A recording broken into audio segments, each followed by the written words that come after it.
Okay, hello everyone. Can you hear me? Let me see. Yeah. Okay, good. So let's start. Before that, do you have any questions on whatever, any concern? If so, please do let me know. And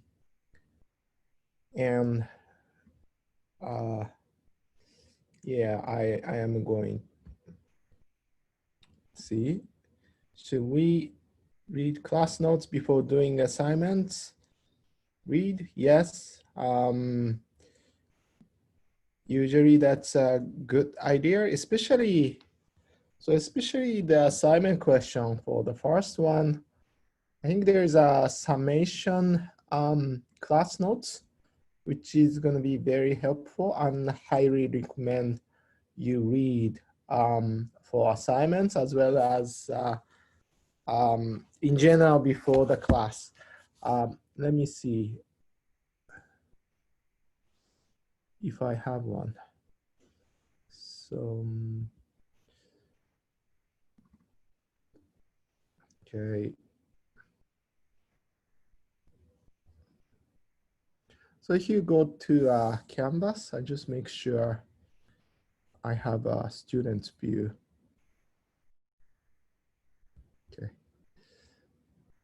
Okay, so this is, if you go to class notes, then there is a class notes posted.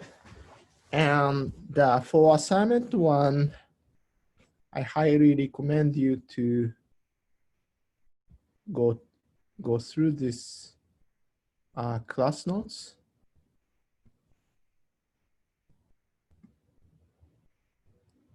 Okay.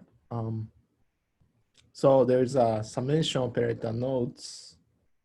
Some of them are gonna be, so for example, those examples are gonna be very closely related to the assignment question. So if you are having a trouble with the assignment question, these notes will be very, very helpful.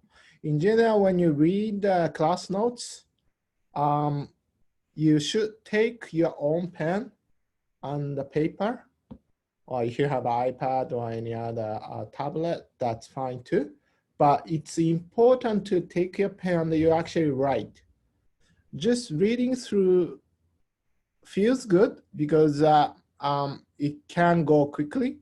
But unless you actually write the mathematics, like, even this simple mathematic, of course, if you read it, you understand. But sometimes just writing matters in terms of understanding, because quickly you feel like you understand, but you don't fully understand unless you write.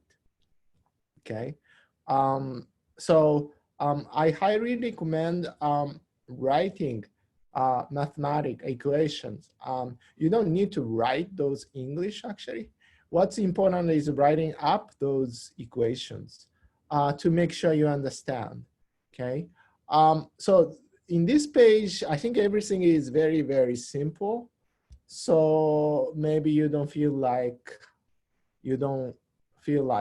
writing is you may feel like writing is a waste of time, but actually no, write it up.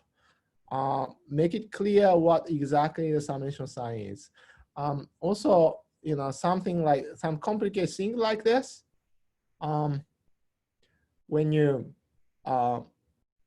look at it, if you're good at math, you think you understand quickly, but actually important thing is, suppose you are asked to replicate this, okay? You probably quickly encounter the issue of replicating what they are, okay? So that's very important as we learn more proofs and stuff in this class, and you're definitely gonna do it. Just staring at it and then think you understand, but suppose you ask to watch this document for 10 seconds and you think you understand what's going on, and then just without watching it, can you replicate? I think that's what's important. If you can replicate, I can tell you that you understand. If you cannot, probably you think you understand, but you don't understand. Okay, so it's important to write it up so that I guess that the way to study some of the proofs you're going to go through, and definitely you're going to do it in the midterm and the final exam. There are many proof questions. To prepare that, what I want you to do is that you actually write mathematics, and then make sure each line there is an equality like this, and you understand what this equality means.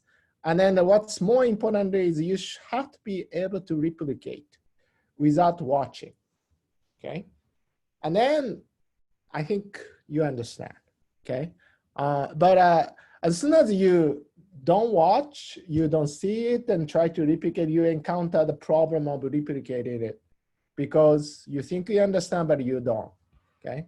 So the exercise is when you read it, you take a pen and you actually write up the math, okay? And then just after that, without watching those equations, can you replicate, okay?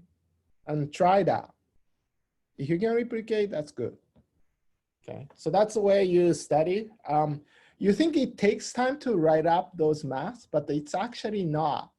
If you try to replicate it, just write it up. If you know exactly what you're doing, it takes like 10 to 20 seconds. So it's not much, as long as you're not lazy, okay?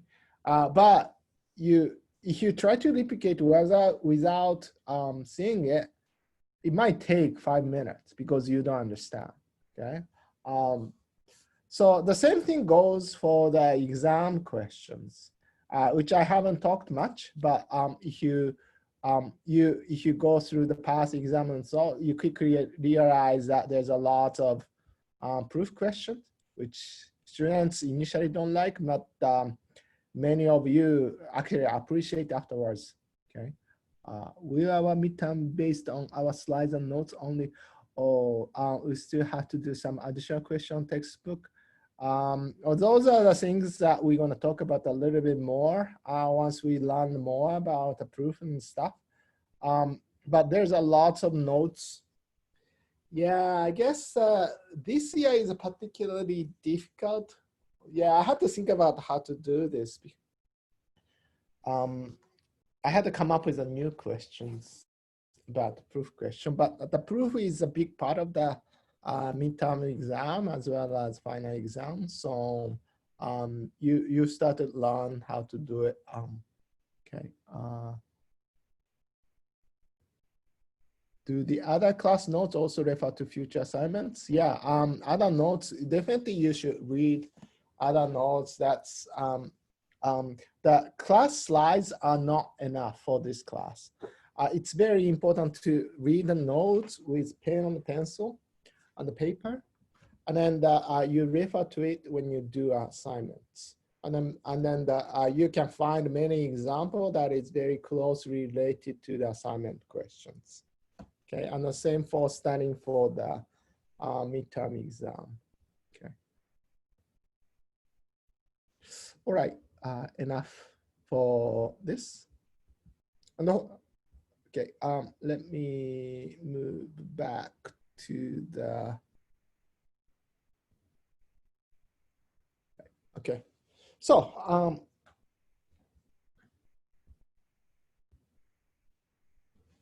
so we are talking about the. So one of the example about the use of summation operator is weighted means.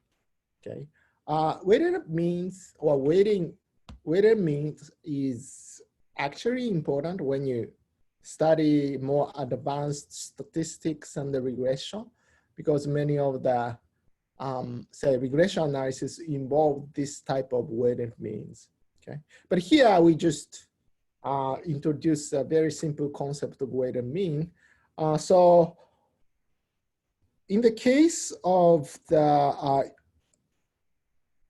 average, we talked about, so we often consider the average value of sample average value of X by just simply taking the uniform weight where you're gonna put the weights of 1/n for each I. So even the simple sample mean we talked about is an example of weighted mean where weights are set to 1/n.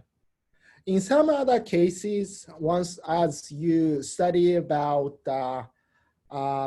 statistics, the probability more and more, there are some other cases where you're gonna put the different weights across different units of observations, okay, to improve the property of estimator, which we're gonna talk about in the probably latter half of this class. But here we're gonna think about one simple example to get used to, partly get used to this summation operator, okay? Important thing here is that weights are gonna be sum up to 1. So that, that will properly give the meaning to this weighted sum as a weighted mean. Unless it's gonna sum up, it's not gonna be a weighted mean.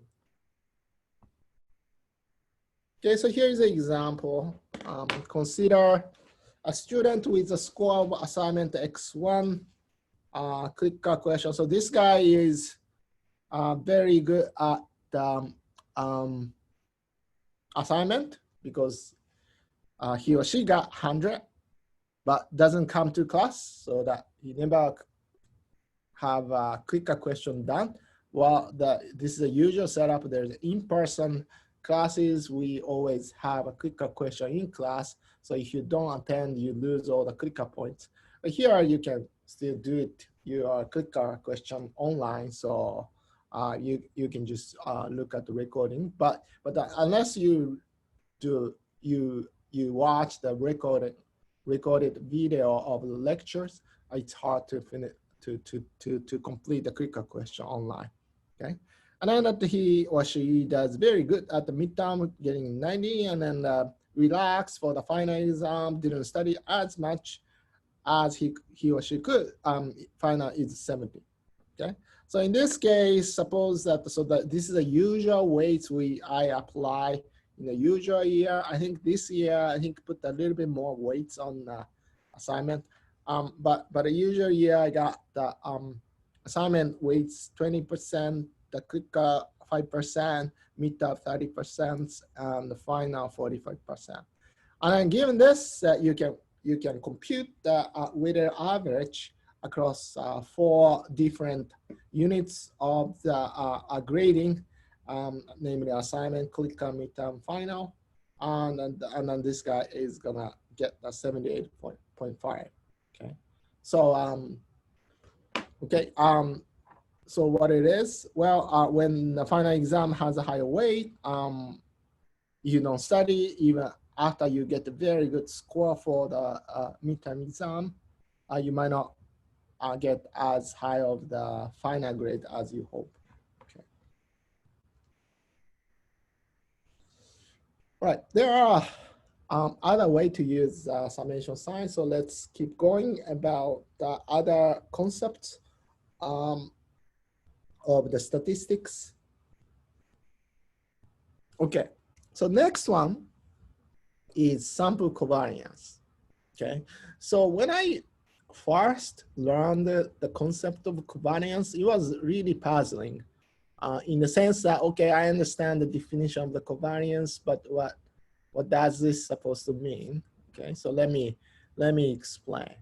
Okay. So as the case of the variance, it's a weighted average. It's an average of something. Okay, so this is a average of the product of xi deviated from its mean and yi deviated from from the its mean. Okay, so think about. Okay, so let me give you an example. So the example is say you are thinking about income of household, and then say years of schooling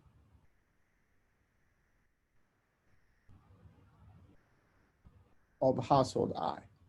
Okay, so suppose you have a survey data across all Canadian households and asked about what is years of schooling for the heads of the household, namely those who earn the highest income. Okay, and then for each household, I have an observation about income, annual income, and I have observation for the years of schooling. So maybe the first observation, I have high income and the higher number of schooling. Some other household, medium income maybe, and then the relatively low years of schooling.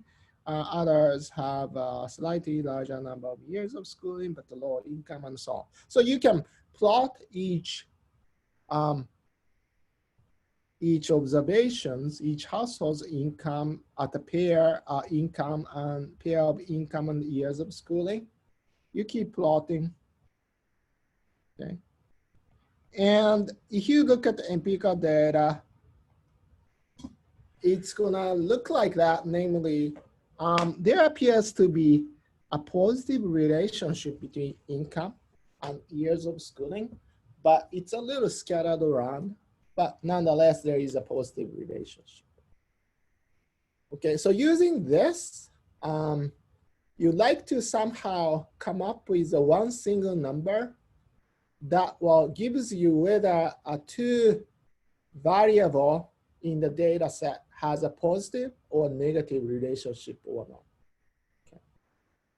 So that's where this concept of covariance plays a role, namely that somehow the sign of covariance is going to give you the idea whether two variables, xi and yi, are positively or negatively related. Oh, I got a phone new message.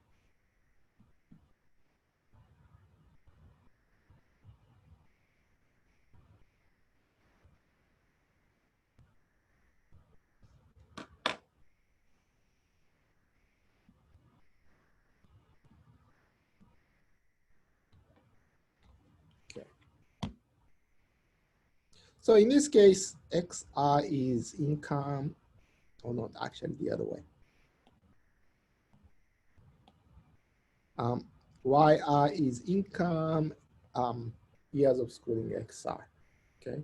And then I claim that if you compute covariance, okay, so maybe in this case, we are talking about maybe sample covariance. So in the sample covariance in the data set, you compute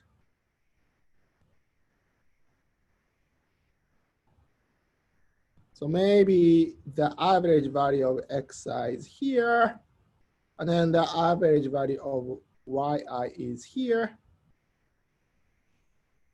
Okay, so given the computed average of the x bar and the y bar, you can compute the value of xi minus x bar times yi minus y bar for each I, and then you're gonna take an average across those xi minus x bar times yi minus y bar. That is a covariance. And in this particular example, I expect that the covariance is going to be a positive, so that a positive value of covariance indicates that there is a positive association between the income level and years of schooling. Now,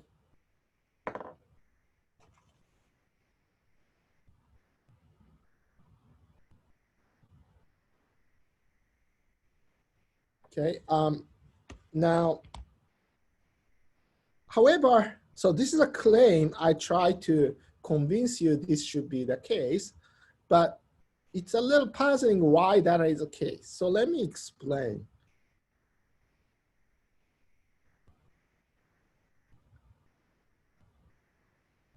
Oh, sorry.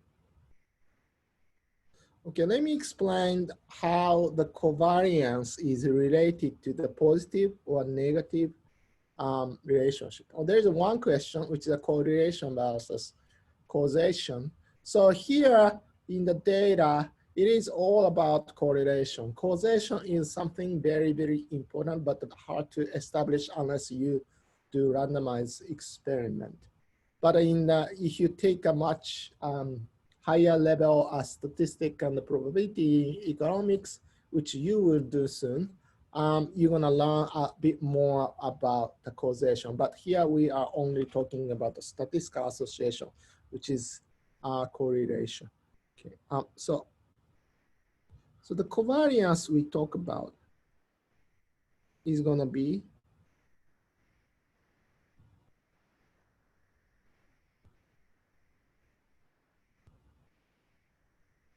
okay. Again, I'm dividing by n minus 1, but n and n minus 1 is close to 1 when n is large. So let's pretend dividing n or n minus 1 doesn't matter because n is large, especially if you look at the survey data or census data, n is certainly large.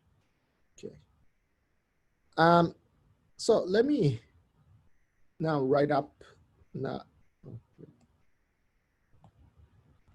let me explain why the sign of covariance is going to explain the positive and negative. Okay, so let me just create artificial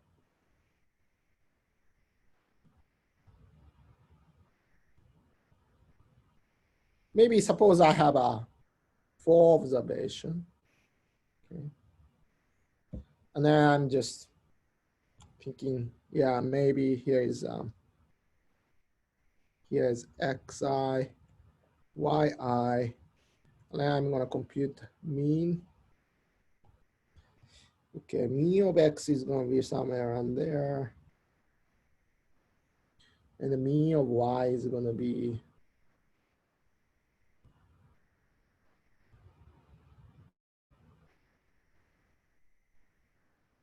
maybe I can add that one more observation like that. Okay, right. So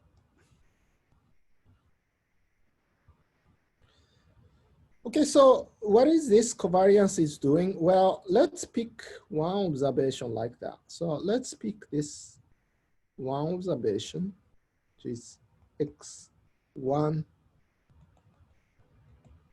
and y1. Okay, so for this, what I'm doing is I am computing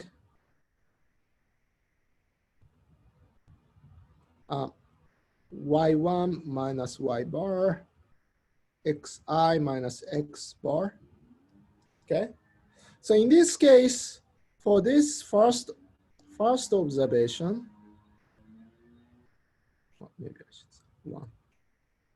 Both xi minus x bar is positive, and yi minus y bar is positive. So both are positive.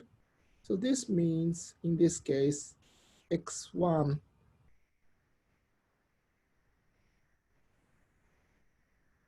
times the product of this mean deviation is going to be positive. And furthermore, both x1 minus x bar and the y1 minus y bar is a large magnitude. So it's a large positive value. Okay. You can do the same thing here. Okay, look at this. So suppose this is the second observation.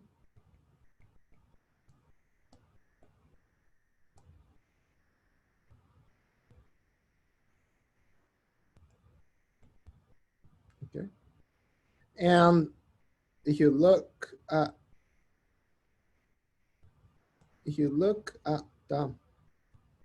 x2 minus x bar, that's negative. And however, y2 minus y bar is also negative. So y2 minus y bar is negative. X2 minus x bar is negative. So negative times negative is positive. So in this case, for this guy, the product of x2 minus y bar times x2 minus, x2 minus x bar minus y2 minus y bar is positive because negative times negative is positive. All right.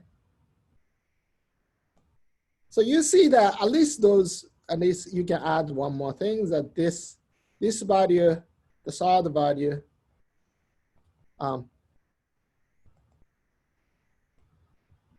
also return the positive product value because that you have a positive times positive. Now you wonder what's going to happen to those guys. Okay, in this guy, so suppose you got y4 and x4, right? So y is positive, right? And then the x4 minus x bar is negative. So for this guy,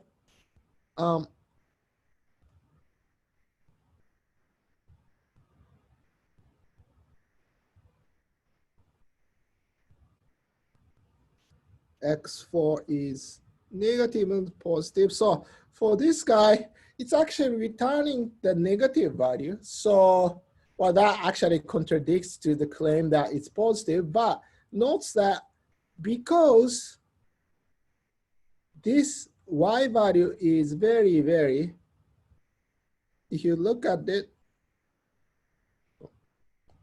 graphically, if you look at this y4 minus y bar value, it's actually close to 0 because it's close to the y bar.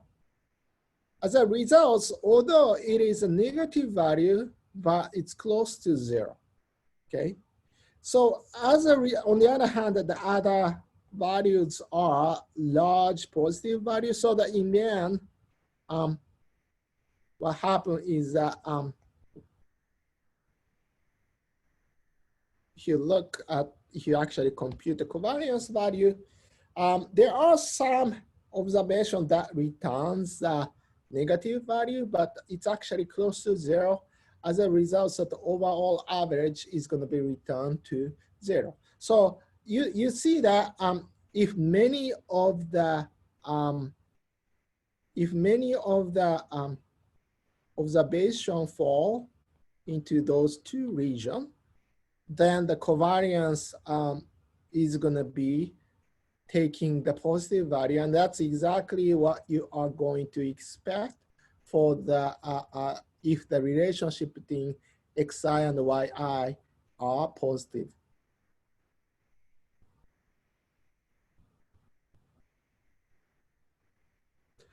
It could be much bigger than 1 because that we are actually computing the income times the years of schooling, and income could be very, very big number. So it's could be bigger than 1, which we're going to address once we start talking about correlation later.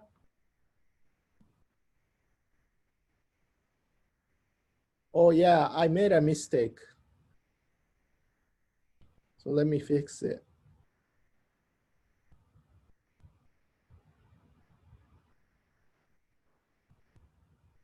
Yeah, here. Yeah. X.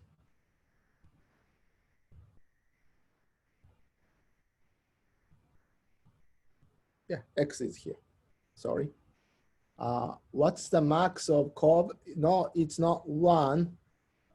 Later, we're going to introduce the concept of correlation. That's where you're going to have a max being 1.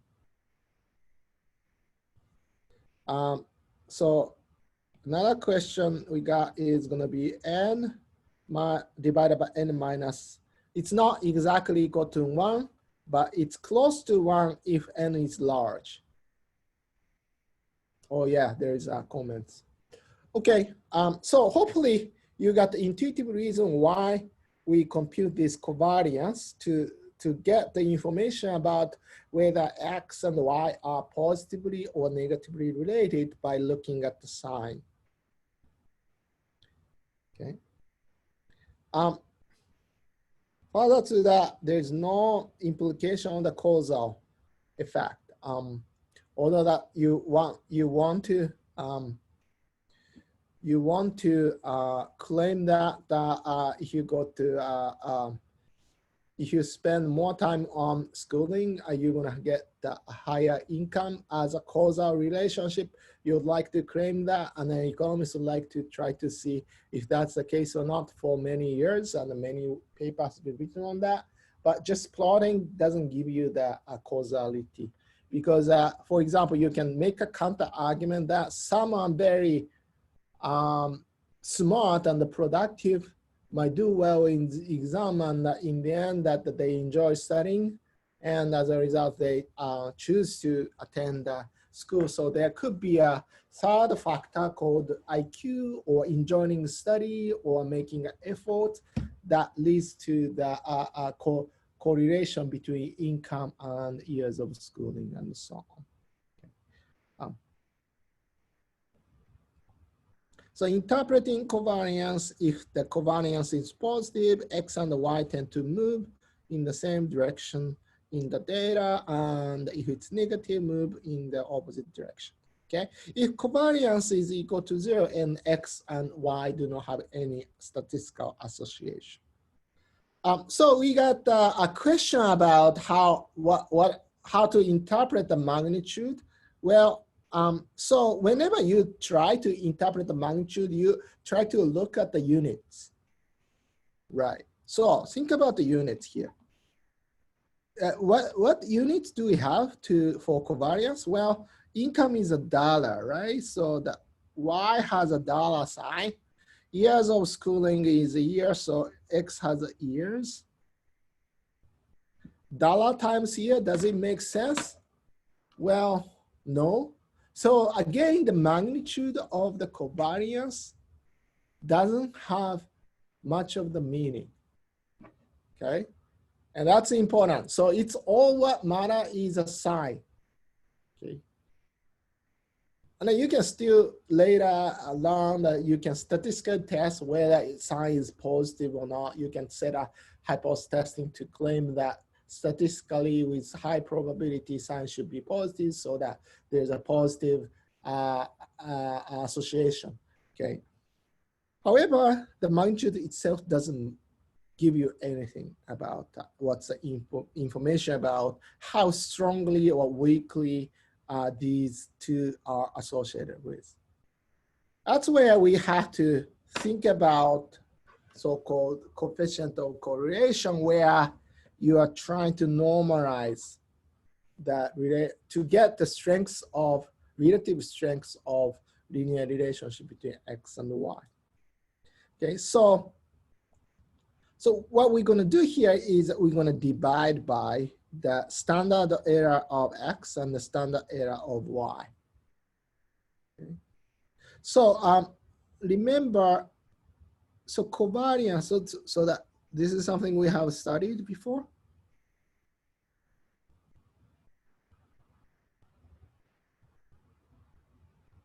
Where is it? Where's the standard error? Okay, here you go. So in the last class, we studied the standard error. Okay, so if X has a dollar sign, then the variance as a measurement doesn't make sense because its unit has a dollar square. So, so we take a standard error by taking a square root of the variance, so that our standard error has a dollar sign, not the dollar square, okay? So the idea of the coefficient, correlation coefficient, is that somehow you normalize the covariance by dividing by the standard standard deviation of X and the standard deviation Y, which both, so in this example, Y has years as unit and Y has a dollar as units, and then covariance has years times dollar. So as a result, say if you compute the ratio of the covariance to the product of standard error of X, standard error of Y, then you got some object that is unit-free. Okay, and it turns out that this is going to be bounded by -1 and 1. Okay, so this is a population version, and then you can also consider the sample version, and I'm going to use R to denote the sample version of the correlation coefficients. Okay, again, the distinction between sample and the population is something we haven't talked about yet, and so that you're wondering, keep wondering until we discuss. So intuitively, if you have Y and X that is lined up in a some linear function, then you have a perfect linear relationship. And then if it has a negative slope, it's going to be a minus, correlation coefficient is going to be a -1. If it's going to have a positive slope, it's going to be coefficient is going to be a +1. And usually in the data set, you're not going to have a perfect linear relationship. But as we just talked about, that you have a positive relationship or negative positive relationship or negative relationship, then that you got something between -1 and +1.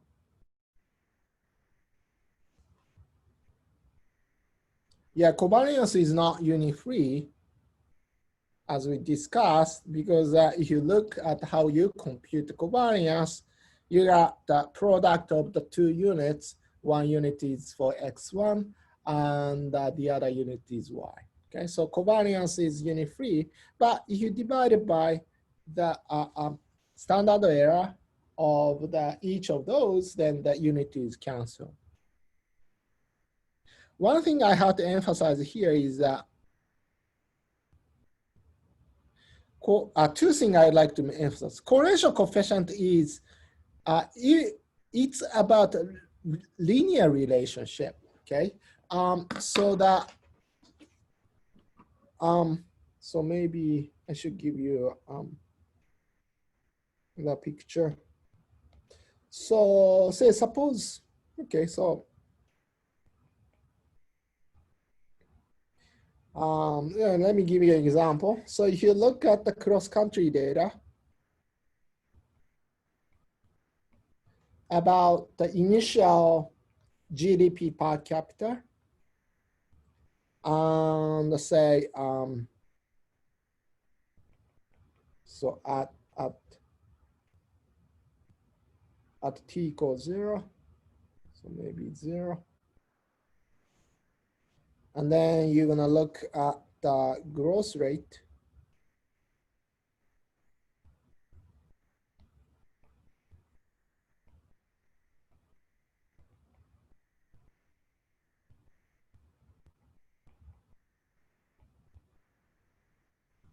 Growth rate of GDP per capita.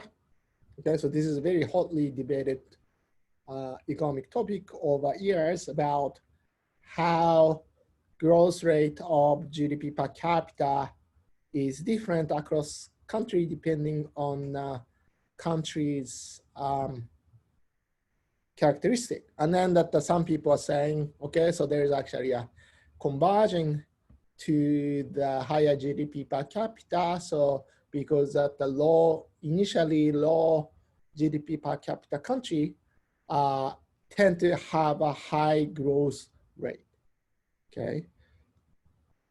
But depending on how you look at the data, and then which period you look at. And there's some claim that saying, well, if you plot the relationship like that, you tend to have a relationship which looks like inverse U. Okay, so that what this type of the research agenda say is that if you look like a very, very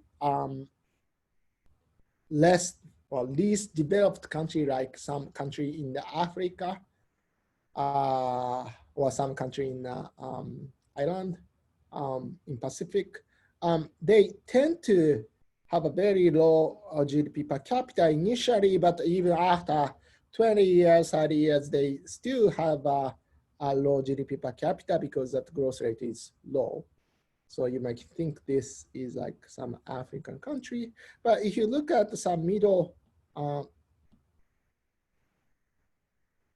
if you look at some middle GDP per capita country like in 60s and 70s or 80s, maybe among them is like India, Indonesia, and China. So they actually experience on average high growth rate in GDP per capita. On the other hand, other developed country like the US or Canada, well, they achieved a reasonable growth rate, but not as high as some of the middle income country in 80s or 70s. Okay. Now, so if you look at this, if you believe in, and then this is not necessarily true, that depends on which period you use, but suppose that you actually find such a relationship, then there is a relationship. However, if you compute the correlation coefficient for this data, you might actually not see the positive or negative linear relationship. Okay. So the point here is that correlation coefficient captures, maybe I don't need to even quote it, linear relation. Okay. So in this case, maybe correlation of growth rate of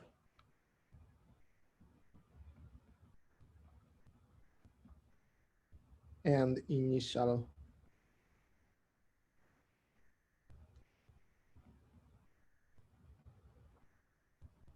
maybe close to zero, although if you plot it, you might actually see some nonlinear relationship. So that's one caveat whenever you just, whenever you have two variables of interest or for which you are interested in knowing the statistical association between these two, you always compute correlation coefficient, but nonetheless, you have to be careful about interpreting in the sense that you are looking at the linear relationship. While if you plot it, you might actually see some nonlinear relationship. Okay. Lastly, I'm going to give you one example about, all right, well, I want to give you some incentive to study for homework assignments. So here's the past data about how homework is related to, homework grades are related to final grades, final course grades. And as you see that there is some positive, strong positive linear relationship between the homework assignment and the final grades. Okay, again, this is about the statistical association. I'm not saying this is causality, although that given that the homework weights are part of the final course grades, there's definitely the causality behind. Because given the context, it is actually, some of it is causal. Yeah, so it's a causality is about the context. You have to look into the context. But here we know homework score are part of the final course grade. So that's why there is a causality, but it's not coming from this statistical relationship. Okay, in other contexts, it might not have a causal relationship. Okay, so that, yeah, that researchers are careful about not over claiming the causality. Who do you state causality? Well, the causality and the statistics are, yeah, so that's a $1 million question, and many researchers spending a time on it. But I cannot get into too much about it because that's much more advanced topic here. I am just saying you have to be careful about claiming causality by just plotting the two-way scatter plot and then finding out the positive or negative relationship. Yeah, so causality isn't determining the correlation. So that's one way to summarize what I'm trying to say here. Okay.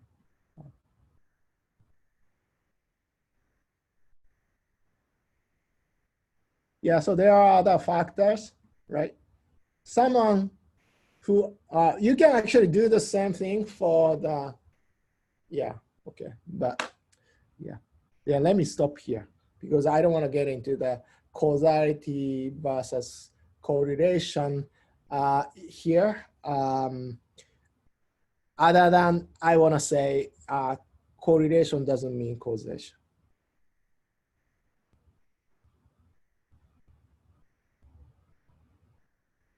And move on to lecture 2.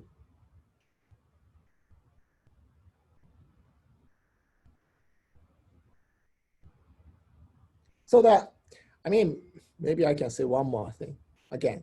So you have to have a contextual knowledge that might actually help you to think about causality. In this case, contextual knowledge we have is that homework grade is going to be part of the grade in the final grade. So even without looking at the data, you probably can claim about the causality from the homework grade to final course grade, but the final course grade is not solely determined by the homework assignments, okay? And maybe the student's attitude and the time constraint is correlated with both homework grade and how much you study for the midterm and the final. And so there are other mechanisms that leads to the statistically positive association between the homework grades and the course grade, other than and beyond the direct effect of the homework grades on the course grade. Okay, let's finish up the debate about causation and correlation and move on to the lecture 2. So lecture 2, we're gonna talk about a little bit more hard stuff about the probability, okay? So probability is some word you've already heard of, I believe, but haven't systematically studied. And you have to ask question mathematically, how can you formulate the concept of the probability and what types of the property probability should have. So that's something we're going to talk about in this lecture too. So definition. So before getting to the concept of the probability, we have to lay out some concept that is important to think about systematically what the probability is. Here, I'm going to spell out the definition, but just writing up in words about those words. There's term does not give you the idea exactly, so I'm going to give you more example to consolidate what they are.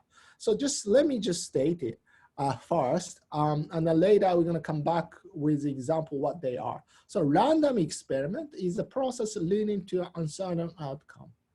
Okay, so one example of the random experiment is flipping the coin or flipping dice or the rolling dice. That is a one example or two examples of random experiment. So basic outcome is a possible outcome of a random experiment. So if you think about flipping the coin or rolling dice, then basic outcome of rolling dice is gonna be the number you get is 1 or 2 or 3 or 4 or 5 or 6, right? Sample space is a collection of all possible outcome of a random experiment. So in the case of rolling dice, there are 6 possible outcomes, 1, 2, 3, 4, 5, 6. And the collection of the all possible outcomes is gonna be, there are 6 elements, and the set of the 6 elements is gonna be a sample space. The event is gonna be defined as any subset of basic outcome from the sample space. So I can define the event of the dice you roll is gonna be odd, namely 1 or 3 or 6 or 5. So that is going to be an event of having odd as an outcome.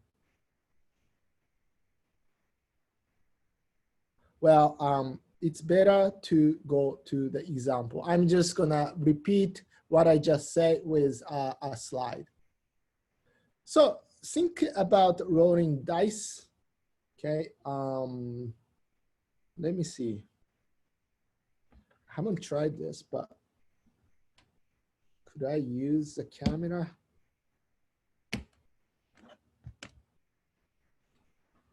Let's see how it goes. Right, turn on the camera. Yeah, you see the camera, right? Okay, so I usually have like a camera in the lecture. Here is a dice. So random experiment is gonna be I roll dice once, okay? And then outcome is gonna be a 6, so that's the one of the basic outcome, okay? I'm gonna come back to this camera later. All right, so in this case, in this randomized experiments, the sample space is a collection of all possible outcome of rolling one die. And I'm going to use the notation S to represent the sample space. So in this case, the sample space is a set. Mathematically speaking, it's a set, okay? And each element of this sample space represents so-called basic outcome, okay? And that you can define the event. The number roll is even. So that's a quotation that is event, okay?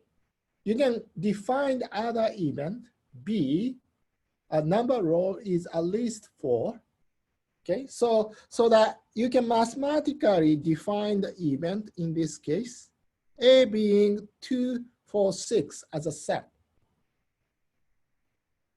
And B, defined as the event of number rolled is at least 4, is going to have 3 elements from the sample space, and 4, 5, 6. So you now have a proper terminology to think about probability. All right, so casually, you might be asked what is the probability of having even if you roll one die. And then you can immediately say it's going to be 1/2, right?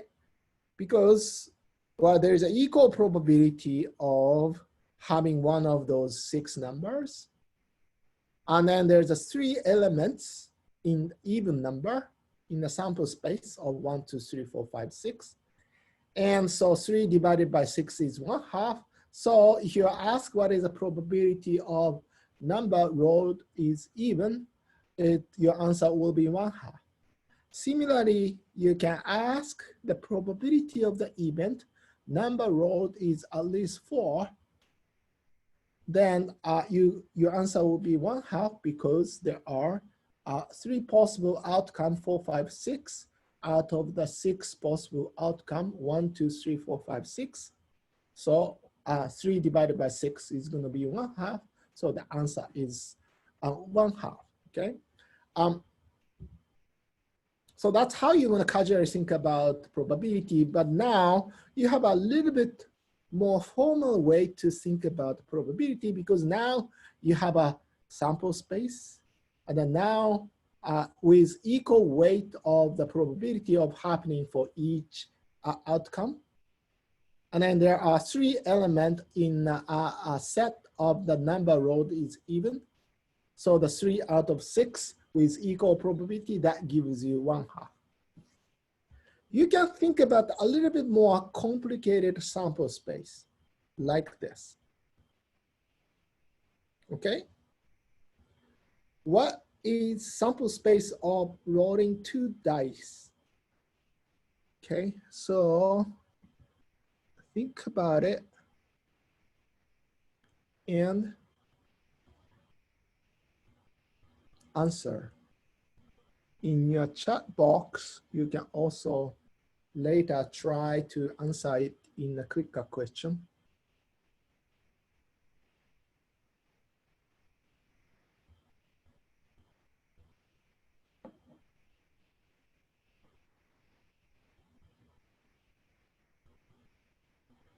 Okay, so there's a correlation between the frequency of A versus B, C, depending on how long you think about.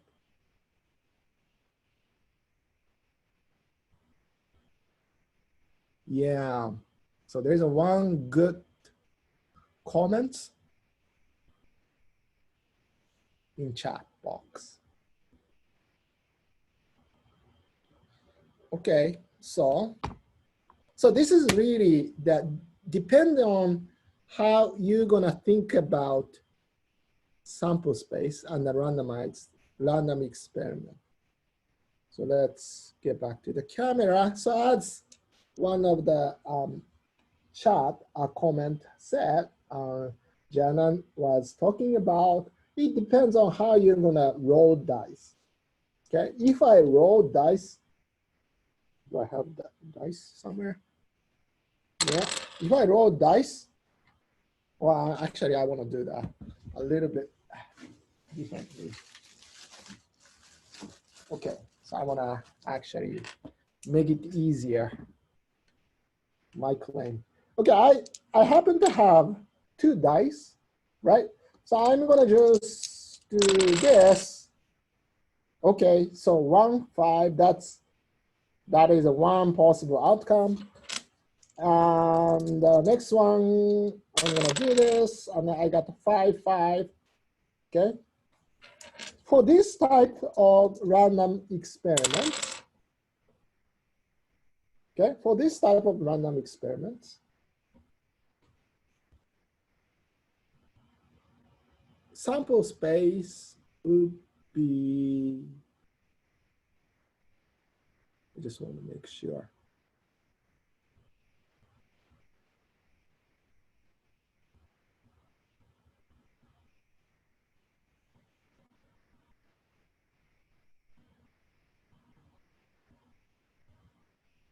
Right. For this type, it's going to be B. Because in this case, I don't distinguish between 1, 2 and the 2, 1. So no, it will be B. Okay. So in the case of A for sample space, I'm saying 1, 2, and 2, 1 is a different outcome, right? But in this case, when I roll dice, I just can't distinguish between 1, 2, and 2, 1. Okay? 3, 5. Well, because I can't tell you, and you cannot tell me that which die is which. 2, 6, and 6, 2 is the same outcome, right? So as a result, for example, 1, 2, and 2, 1 cannot be distinguished as a separate basic outcome, So as a result, that in this case, you have a sample space B. However, well, I can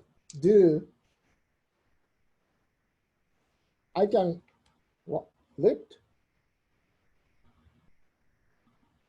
How can I unflip? Well, I took my photo. Do you know how to unflip this? Live. Oh yeah, here. Yeah. So you don't need to see my face. Okay.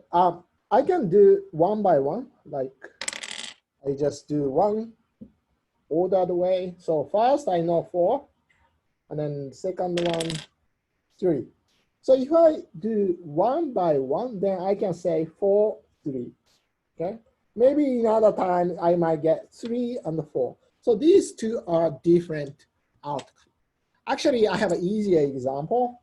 So that's what I did first. I have a white and black die, and I can easily say these two are different.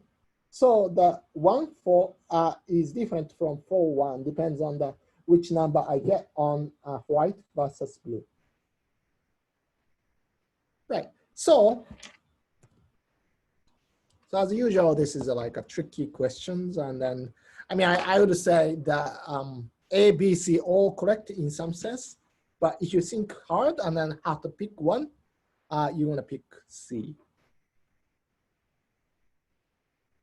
So that gives you an idea about, some idea about sample space, and depends on how you define the sample space. Okay. The answer is C, but I would say A or B are not, neither is entirely incorrect.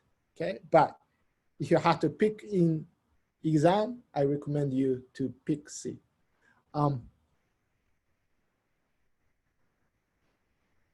For A, and then the number of basic outcomes, so that again, come up with the concept on basic outcome. So each of the element you cannot separate further in the sample space is called basic element, basic outcomes. And then there are, the number of basic outcomes are different between A and B, okay? So for A, the order is taken into account. So there are 36 basic outcomes. For B, 2, 1 is the same outcome as 1, 2. So that there are, if you count it, 21 basic outcomes.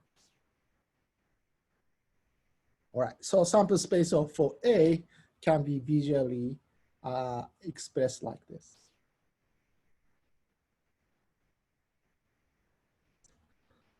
All right, so once you get some idea about the events, okay, so go back to the original example of the event. So if you got like event A and event B, where event A is defined as the number row is even, event B is defined as number row is at least 4, then you can start thinking about what is the event of getting even and at least 4. Okay, so in such a case, you have so if you are thinking about event of both A and B simultaneously satisfied, then there's a number called number that satisfy both is gonna be only 4 and 6. So there are only 4 and 6 happen. So those are the intersection of the two events. You can also think about the union of events. And those are the important concept to think about probability in real life, okay? In order to think about, for example, conditioning some events happen, what is the probability of something else happen, okay? So what is the probability of raining today, and conditioning on raining today, what is the probability that I go out and enjoy play soccer today, okay? So that if you start thinking about two separate events, and then the conditioning on A happen, what is the probability of B? Somehow you have to think about the probability of union of A and B versus probability of intersection of A. 4 and 6 is actually intersection. So that's something I'm going to talk about now. So first, intersection of events. It is important to note that we defined event as a set. So that all the things you learned, I think you have learned some set operation in high school or somewhere. If you haven't, this is an opportunity for you to learn the set operation. But it is very important. The way we define sample space and events are all about the set. So intersection of the events is defined as the common element of the set of A and B, okay? And this is defined as intersection, okay? Okay, I'm gonna come back to the same thing, but so if A has 3 elements in its set, B is bigger than 4,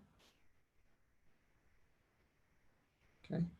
And then intersection of A and B is some common value, which is 4 and 6. Okay, so you can, and then this Venn diagram is always very useful to think about set operation, but also fundamentally you have to understand what we are talking about. We're talking about some number like that, okay? And then there are other number 1, 3. So in this figure, you can think about separate. So the S contains all number. Do I have some way to separate? Okay. So I can partition the, say, it should be an equal size, but I can partition the S into the different region, which each region represents 1, 2, 3, 4, 5, 6. Okay. And then if I were doing again, I'm going to just put the equal weights, but you can do the sum. Yeah, maybe actually do it. Yeah, let me actually do it. So in this example, you can think about sample space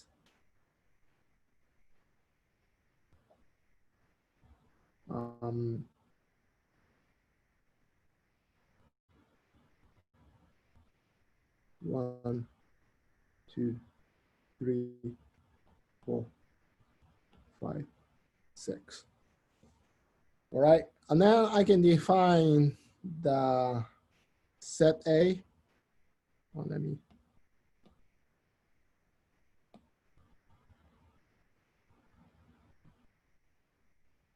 A. Set B.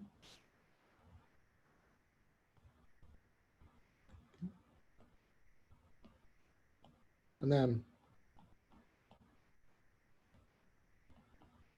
intersection of A and B. Okay, and I'm gonna later talk about the union. Purple.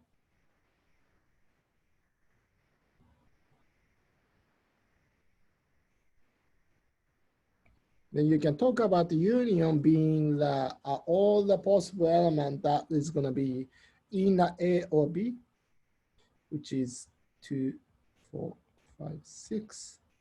Okay, and then AB is 4, 6.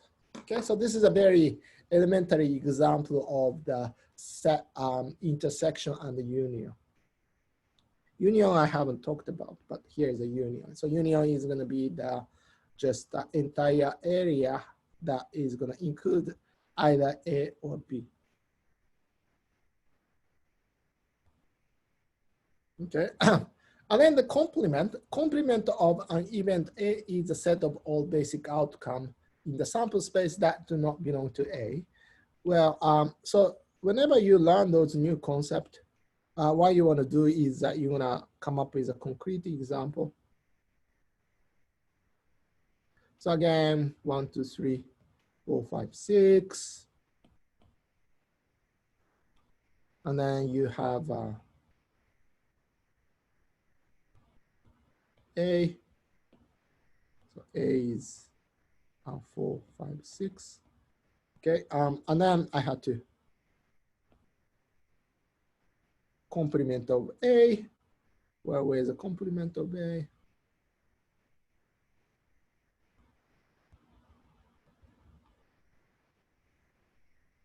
So complement of A is 1, 2, 3. Okay, so the A is in this example even number. The complement of A is odd number. Okay, it's important to realize that there is no common element between the A and the complement of A. In a set notation, you can write the fact that two set does not share any element like this. Okay, so this is a mathematical notation that suggests that there's nothing in there, and it's called empty set.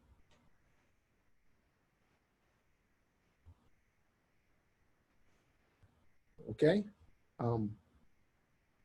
Yeah, so there is a one chat comment about A plus B minus A intersect B. So A plus B is actually the plus should be union, but this is exactly what we're going to talk about.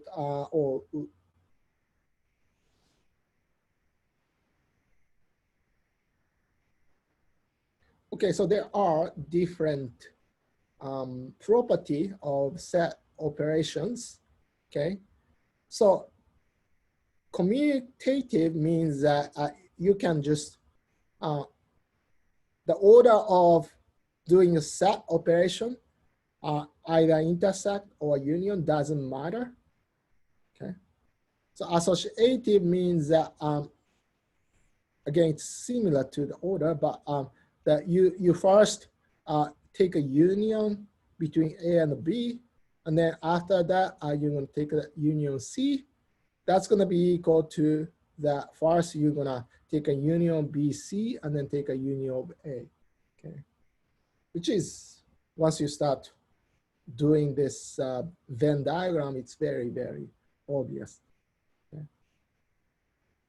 Distributive law. Okay, so you do intersect of A and intersect of A. Let me see.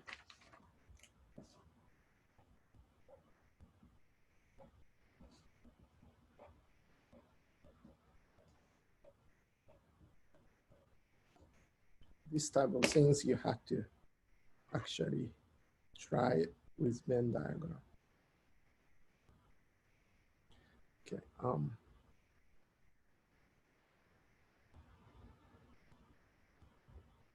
You got the S. I have to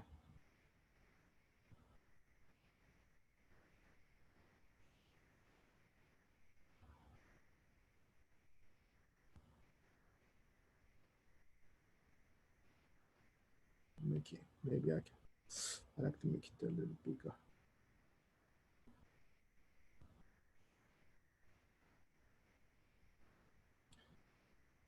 Okay, I got A, B, C. So suppose you check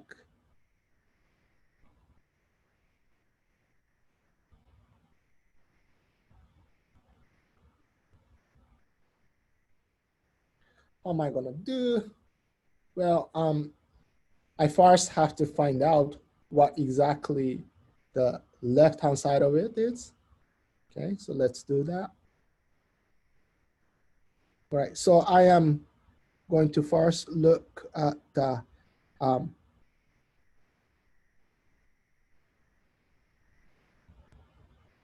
union B and C, right? Anything inside. And then I am going to take an intersect of A.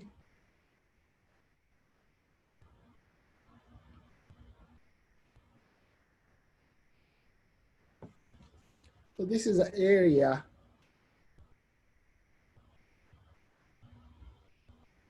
of, first I'm going to take a union of B and C, and then take an intersect with A, right? I'm going to do the something similar. Okay, first I'm going to take an intersect of A and B. With intersect of A and B.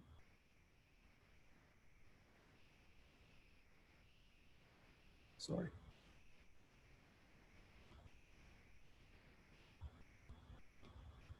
Intersect of A and B. This is,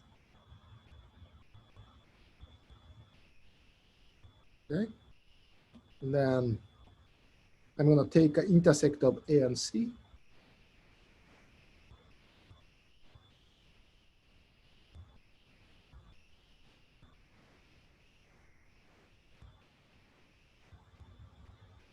And then it's obvious that you combine these two, you got it. Okay, so this is a type of the exercise you can do yourself to make sure that you confirm yourself those distributive law, as well as the most a little complicated stuff about the Morgan's law. Okay, so here's a picture.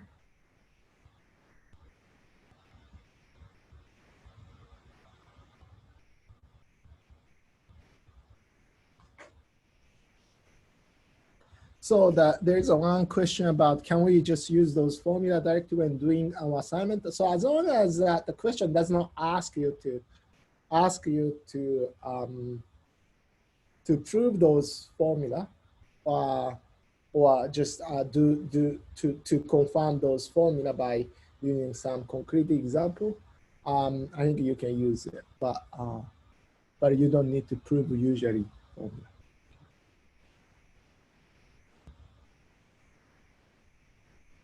The Morgan's law is a little complicated when you try yourself, but I think I definitely recommend you to try yourself. So I'm going to finish my class with this example. So this is just some of it is just a repetition of what we have done. Okay, so that we got like 1, 2, 3, 4, 5, 6, 2, 4, 6, 4, 5, 6. Complement of A is an odd number. That's something.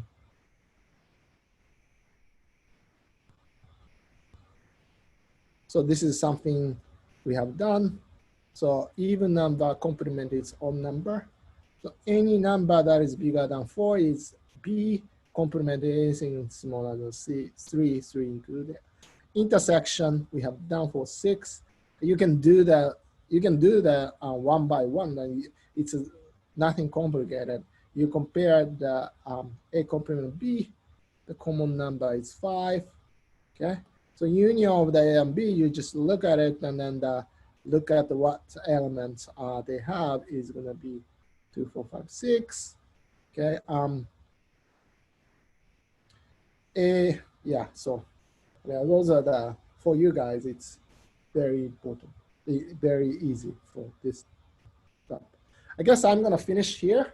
And I keep going with this lecture slides so that you can take a lecture slides, as well as you can start reading some of the lecture notes beyond the summation side. So let me see.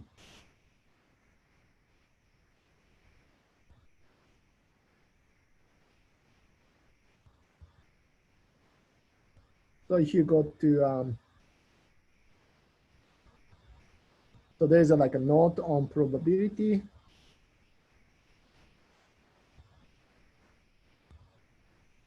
Okay. and then talk more rigorously about how to think about property or probability and the sample space using a bit more math and the example. I think it's a reasonably good reading. So I definitely recommend you to go through those once you submit your assignment question. Okay. All right. Thanks a lot. Today this is it. And if you do have a question, you can ask me a question now. But everybody else, you can leave. Yeah, you should do the quiz right now.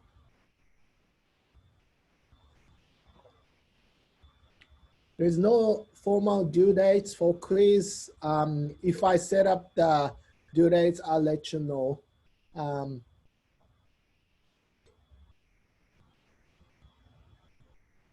Is it today lecture 2? Yeah, lecture 2.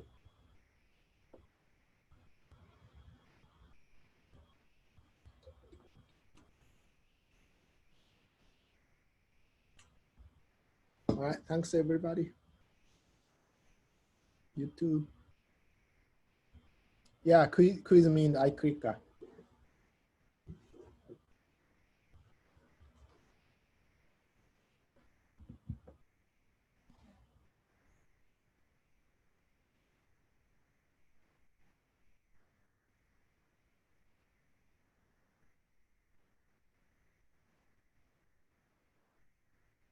All right, I'm gonna end meeting. Thank you very much and have a good weekend. Can I ask a question about lecture 2? Yeah, sure. So you made it. Professor? Yeah, so you mostly write up the mathematics. Okay, I think that's what you need to do. And then the taking notes apply to, so I talk about during class, of course, but also it's gonna apply to the reading my class notes posted on the web. And that's where it matters when you actually take the pen and write up the mathematics.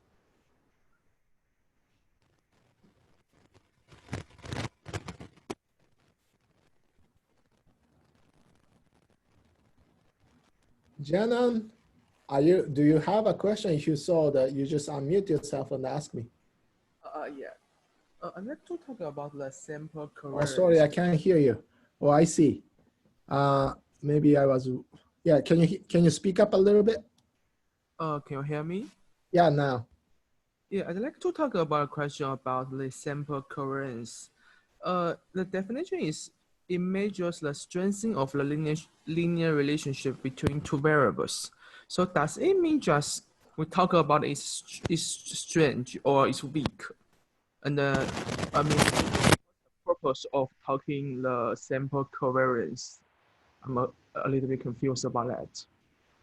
I'm still not exactly getting what you're trying to ask. So repeat.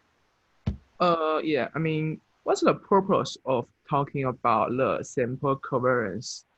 Do we calculate a number and we mention it strong, or we mention it strong or it's weak, or? So the covariance itself doesn't give you any strength or degree of strength. It's just a concept we develop so that we can actually compute define other concept, which is more useful. For example, the coefficient of correlation is useful, but unless you define covariance, there's no easy way to define it. And so that that's one. The other is yeah, the covariance as a mathematical object has certain property. Once you learn those property, you can prove the other property for other objects. Oh, it's just a. So it's gonna be there for many other places. Like even if you study the regression, it's not in this class, but next year, those concept is gonna appear repeatedly. So that it's one of the basic concept we're gonna use because that is required to build up other concept that is more useful perhaps. Oh, I see. So it's just a definition for others. Right. You know that there's many mathematical concept that is turns out to be useful to define other more useful and directly useful concepts, right? So Yeah. so this is one of those cases. Covariance and the variance are everywhere when you study statistics and the probability. Oh, yeah. Thank you. Yeah.